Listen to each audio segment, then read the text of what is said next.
Gracie, we're gonna go get dressed now. We're gonna have pizza and fries. Up we go. Yeah, we're getting pour-ins all done. You can pour it out. Okay, step. Okay, Samir, this way. Let's go get your clothes on.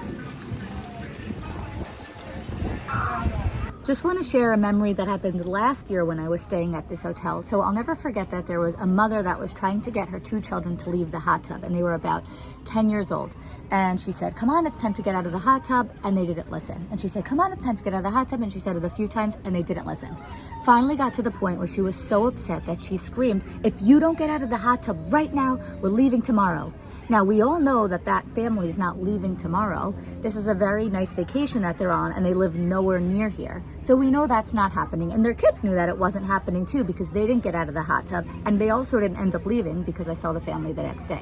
So the tip from this earlier video of me getting my daughter out of the pool is just one little tip that you can follow when you're trying to get your child to leave a fun activity, to do a less preferred activity. But there are also a few other things that you can do and that I would have done if I were that parent. One is I would review my expectations with my child before we go in the pool, and I would probably practice that using a role-playing scenario. Another thing I would do is let my child know the consequences before the pool and what they stand to lose and what they stand to gain when they follow directions when I tell them it's time to come out of the pool. You could also teach your children to ask for 5 more minutes if that's something you're willing to give, because we need a replacement behavior from our kids just not listening. Of course, that's not always possible, but that is another option that you have, especially if your kids have a long learning history of not following through when you ask them to do something. Then going from them not following through ever to them just saying, okay, mom, and getting out of the tub is unlikely to happen. Another thing you can do is utilize something called a promise reinforcer, and that's something that you're going to present to your child before you give the demand to get out of the pool. So, Sophia, look what I have for you. It's time to get out of the pool.